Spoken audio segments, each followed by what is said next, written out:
What's going on, Mr. James? How's it going, man? Good to see Good. you. It's great to have you on the show. I'm here with James King, the one and only producer. He's worked with bands like Between the Buried and Me and Motionless and White. Yep. So, is there anything you want to say to the people before we really start the interview? Anything you want to promote? Anything like that? Let me think. I just want to say, hey, thanks to everybody. If you're watching this, I guess you're interested in what I do in terms of the music production or some of the bands that I'm involved with. But yeah, nothing huge to promote at the moment. There's a lot of cool records in the pipeline. I guess they will be released soon, or information about these records will be released soon, but nothing I can speak to at the moment. So, uh, yeah. Oh, cool. So, one question I want to ask is how is AI taking up your job and how do you see it evolving?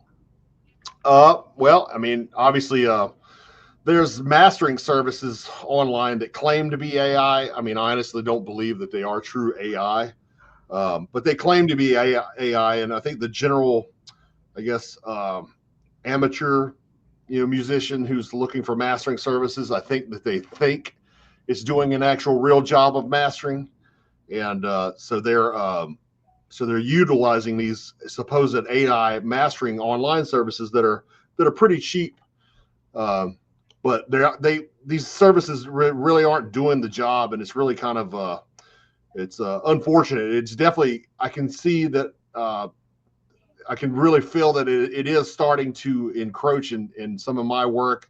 I think there's a few clients I've noticed that are using those services as opposed to sending stuff to me now.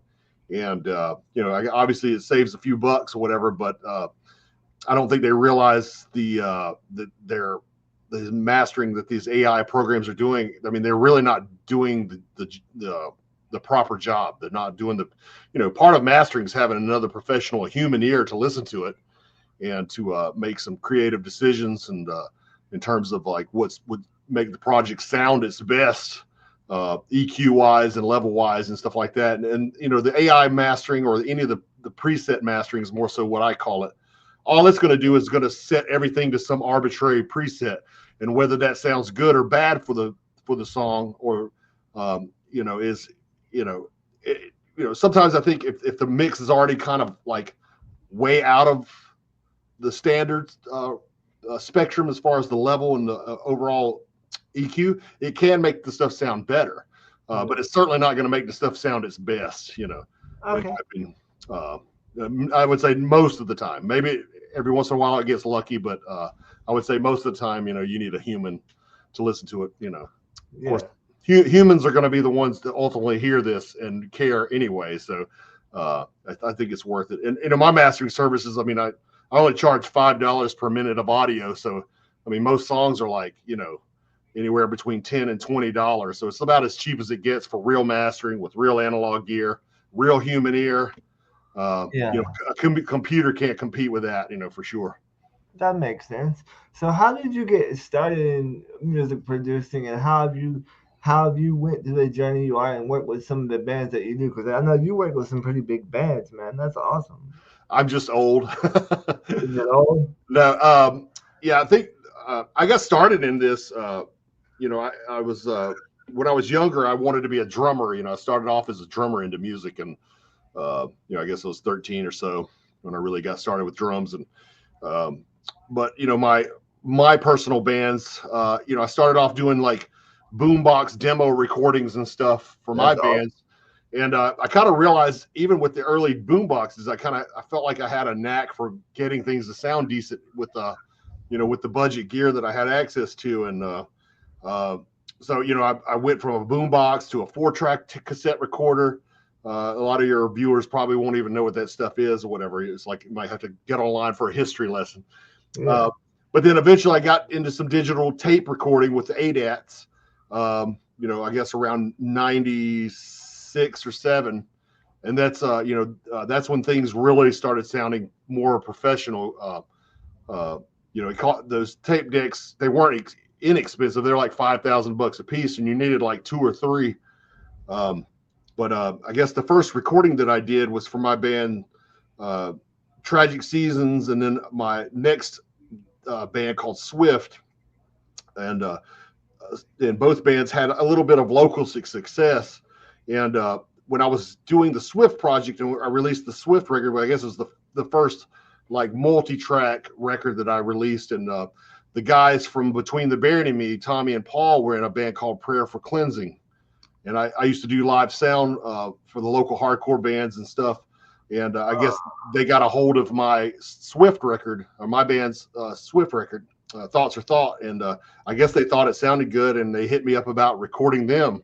And the rest is history with that. I did their, when Prayer for Cleansing broke up, they formed Between the Buried and Me with some of the Prayer for Cleansing members and some other guys. And so that I did their first demos, and I've been pretty much working with them nonstop ever since. And I think a lot of the other clients that I've gotten, like the Contortionists and others, and a lot of the label work that I got stems from the early success that Swift had at first, and then after Swift stopped being active around 2005, it's mainly been Between the Buried and Me success, and the Contortionists, some of the other bigger bands that I've worked with who've been driving my business. These bands happen to be really influential to a lot of other musicians. Yeah. And so they hear the record, and they're just like, "Hey, who recorded this?" And then they hit me up, and it's I just got lucky in that regard. I feel you. I've seen the Buried in Me, I think 2 or 3 times. Awesome. So awesome. They're on tour right now. I guess they have a few more dates to do. I think they're in Virginia tonight, maybe, but yeah, definitely they're awesome band live. I mean, that's kind of why they've been around for 20 some years now, 25 years or whatever it's been. And so anybody wants to see a great live progressive metal band, they're one of the best. How does it make you feel when you work with a band like that and you don't know what it's going to be going into it? Because I read that you did their first demo taping. You're like, okay, let's see where this goes. And then you see them blow up. How does it make you feel, and how does it add to what you do? Oh, it was surprising, honestly. When I first recorded Between the Buried and Me, obviously it was in 2000 or 2001. Rap rock and pop punk and stuff like that was what was marketable at the time. Like progressive styles of music really wasn't popular at all. So I remember asking BT Band when they came in the studio, I was like, I was like, I love this stuff. This is the type of stuff, I grew up on progressive metal, and that's what I played in high school in my bands, and before Tragic Seasons and Swift. But I remember asking them, like, why do you guys do this? I mean, I remember telling them, like, this will never do anything. Like, this style of music is never going to be like, they were just like, yeah, this is what we dig, and this is what we like to do. And I was absolutely wrong, because shortly after that, all the new metal and the rap rock and stuff and the pop punk started getting flushed out of the industry. And then, more progressive styles of music, metalcore and some other stuff that was more similar to BT Bam started becoming more popular. So actually BT Bam, I think they kind of helped usher in that whole new, trend of progressive, metalcore and hardcore that they were doing early on. And then, obviously they've taken even a more progressive route as years have gone on. But yeah, I'm extremely grateful. Like I said, I love what the band does, and their materials really in line with my personal preferences in music in general. Going back to my my early days in music, and so it's awesome to see that they've actually been able to become successful doing something that I personally love, but I didn't think was ever going to be successful. That's awesome. So I mean, it's a really cool thing. That's awesome. So talking about producing and doing all that and stuff like that, how do you stay relevant in a culture where music's always changing? You talk about the pop punk and the new metal and all that falling off and kind of making a comeback. So how do you stay relevant as a producer and be sure that you are up to date with what's going on? How do you keep yourself relevant and know what people want to hear and what it sounds like? I actively do research. I try to, keep an eye on the charts and, and to look, try to look and see, hey, what's the most popular, what are the most popular bands, and what do their productions sound like. I do mastering. I'm an Apple certified mastering engineer, and they send out some paperwork that kind of gives you like the specs, the current specs every once in a while, and um, there's other publications that kind of keep people up to date on, like the technical specs of masters and mixes and things of that nature. But so I try to stay versed on that. But honestly, my clients kind of let me know. It's like I always, um, I don't try to inject what my preferences are really heavily onto or project onto a client in their work. I try to get out of the way and let them do what they want. Let them make stuff sound the way they want it. I always ask when clients send me a project, like, hey, what do you want this to sound like? Outside of mastering, I usually start with the industry standards first, and Yeah. then we tweak from there, because there are industry standards for kind of a reason. But with the mix and stuff like that, since there's so many different ways you can go, I always ask, hey, what do you want this to sound like? Can you give me a reference? And usually they'll tell me like, oh, we love Gojira. We would like for our record to sound similar to this Gojira record, or we love, right now it's hot, Sleep Token. We love the way Sleep Token sounds. I'd like our mix to sound similar to Sleep Token, and that kind of lets me know like what production approach, what mixing approach. When I'm, in terms of production, like I usually only get involved in actually manipulation of the material if I'm requested to do that and paid to do that, which is very rare. Yeah. Normally, I'm doing the technical production in terms of like, if somebody wants a really slick, polished, modern sounding record, usually it includes things like drum quantizing, or some people call it pocketing, guitar quantizing, melodic vocal tuning. That's actual, considered production work. Yeah. But that's the actual technical production. I'm actually not changing their material or ideas. I'm just actually like, uh, perfecting it or idealizing their performances and material. So Yeah, for the people that don't know, can you talk a little bit about what mastering is and what the difference between mastering and mixing? Because I know I was learning that for a while, and then somebody told me. But for the people that don't know that, can you kind of explain it a little bit? yeah, it's the definition of mastering and the work of mastering has kind of changed through the years. I mean, originally it started out uh, a necessary part of like cutting vinyl records. Like, a mixing guy would get all the mix. The mix deals with all the individual parts. Like if you say, hey, I'm going to mix this record, then you need the separate kick drum, you need the separate snare, the separate toms, the separate cymbals, the separate bass guitar, the separate each guitar part, the separate vocals, and then you get all the dynamics processed. You get all the levels set how you want it. You get all the effects like reverb or echo and things like that.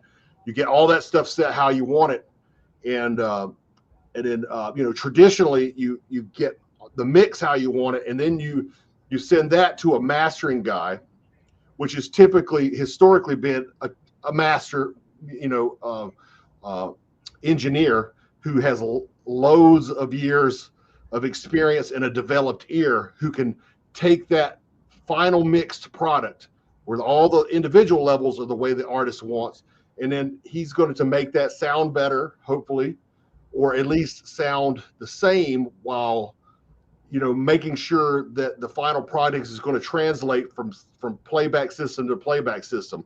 Like nowadays, I mean, obviously the primary, 98% of people consume their music with streaming and online, in online ways. But then you also, there's a lot of people who are buying vinyls again. Obviously, CD sales are up, even cassette sales, and each of those masters can be maximized to be manipulated to maximize the sound quality and make the sound quality more consistent on different types of media, whether it be cassette, vinyl.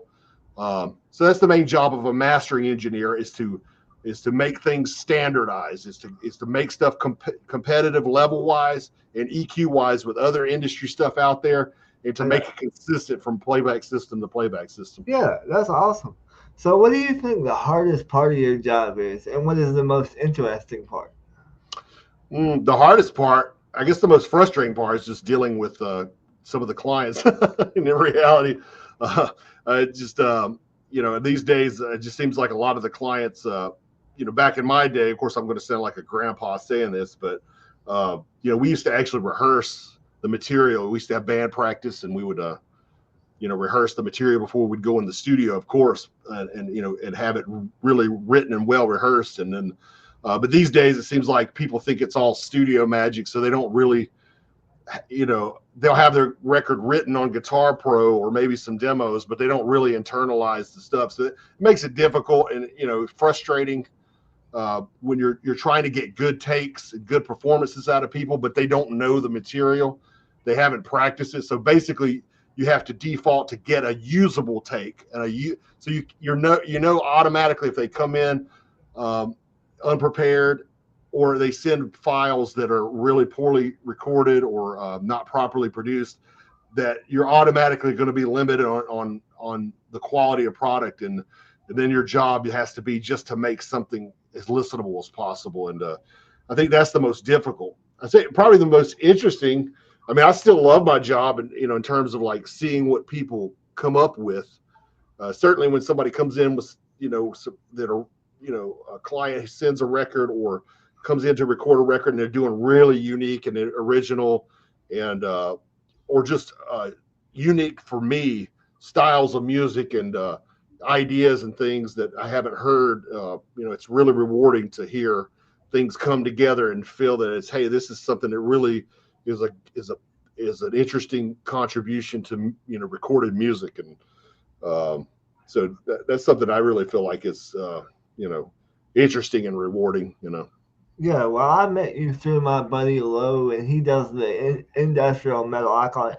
So when you found out he was in the wheelchair, what did you think when it came to producing his stuff, and what did you think of it, and how do you feel like you've contributed to the disability community and what he does by mastering his stuff? Has it educated you on people with disabilities in a different way?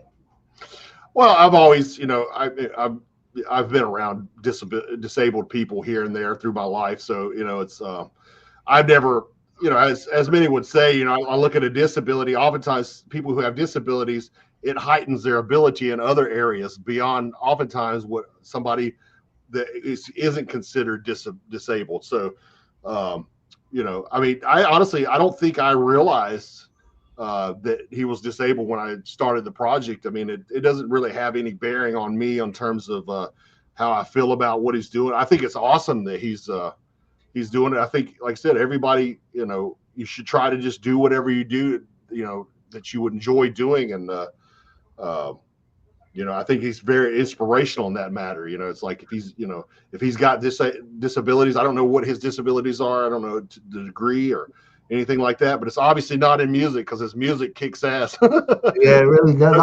I can't believe he's got like people like asking Alexandria looking at him. I was like, wow, that's amazing. Like he's Yeah. really doing it. So as we wrap this up, what is the biggest piece of advice that you want to give someone getting into your industry, and who is one producer that you would like to work with? That's tough. The producer thing's a tough question. I guess I would have to say Terry Date's probably the godfather of my producer credits. But as far as advice, I don't know. I mean, everybody's getting into this job now. I mean, I would say get into it, learn it. I mean, there's, in terms of doing this for a living, there's not, I think the days are numbered, honestly, because we just, we started off this thing talking about the AI. I honestly believe AI may be coming for the entire industry. Eventually, there'll probably be some AI mix that does the job good enough that people just, they don't really feel like they want or need to spend the money to hire an engineer. So I think there'll always be some work for some of the most dedicated people. But it's certainly not like, when I started, it's like if you're a good engineer, you're going to be making six figures. And now that's just not even realistic. There's lots of top industry people that, I consider, some of my inspirations. I mean, they're not even doing it anymore, and they're actually looking into getting to other fields of work just because there's just the money's just not there. And it's unfortunate. So I don't ever recommend at this point, I don't recommend anyone go into this for a living. going into that mindset. But I would say get into production for your own material. That's the way the market's going, and uh, and I would say, like I said, if you don't feel like you have the natural knack for it, if it's not coming easy and quickly, then just outsource the production work or the aspects of the production stuff that to the professionals uh, that isn't coming easily. Save yourself some of the time and heartache. Because a lot of it's not. I think doing a really good job with audio production is not easy, and it's for most people, and there's definitely a learning curve, and it's time consuming to actually learn the craft and to get the craft to the level it needs to be. So actually, you're doing yourself and your material a disservice if you're if it's not coming easily, and you want to get your stuff out there or whatever, because I mean it's just going to take you longer. Ultimately it could cost you more money if the stuff doesn't sound good. Then less people are going to be interested or won't even listen to it at all. So um, but having said that, I say everybody should, because everything is as cheap and easy to get into as it's ever been. So I'd recommend everybody to get like a basic interface, a basic DAW, like some sort of recording software, and just really and just try to record yourself. Try to get into production. There's tons of online resources. I have a class on Nail the Mix and creativelive.com. There's loads of other top industry people are divulging their what used to be considered secrets.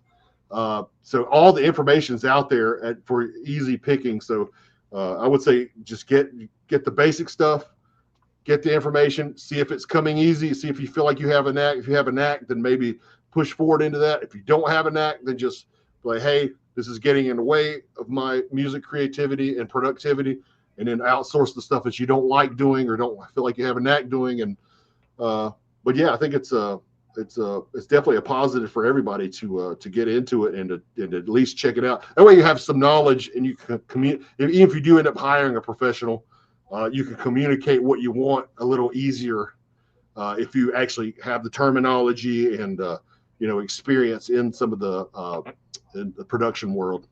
Yeah, and I have to ask two more questions. What was it like working with Motionless and White?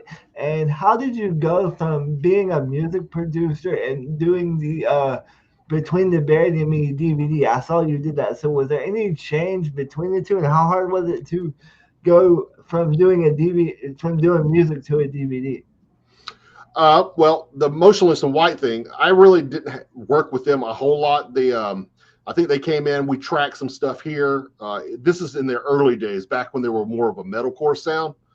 And I think this is when they were actually writing their own material. Their later material, I think, was written by other songwriters and stuff. And I didn't have anything to do with those years.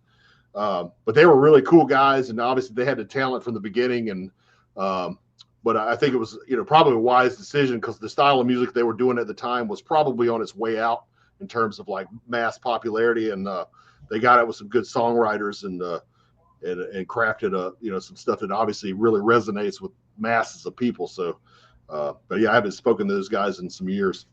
But as far as the BT Bam stuff, in terms of the DVD production and the record production, the DVD production was a live recording. So we did that at the Fidelitorium. I think if that's the one you're talking about. We've done a few DVDs. There's like some live venue type recorded DVDs that they've done.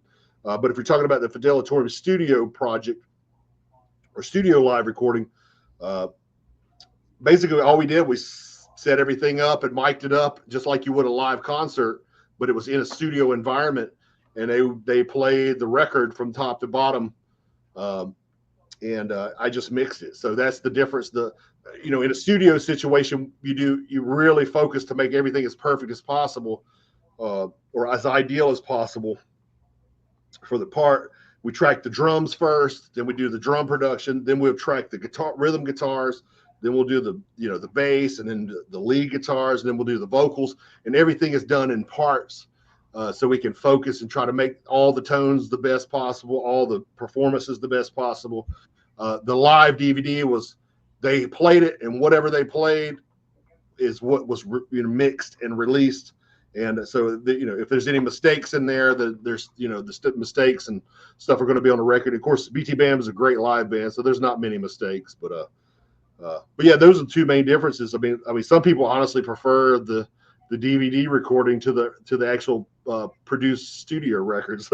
It's just Yeah, all depends on what kind of vibe you like. There's luckily BT Bam are really good at they can perform live and it sounds pretty darn close to the record. Uh, that's yes, it does. It's very close to the record because I was going back listening to some of the records, like, wow, that sounds just like it did when it was live. Well, man, they're I really appreciate you being on the show and taking the time to let me ask you some questions and get some production insight. I know you got a deadline you got to meet, so I'm gonna let you head on to that, and I'll talk to you soon. Thank you so much for having me, man. All right, man. See you. All right.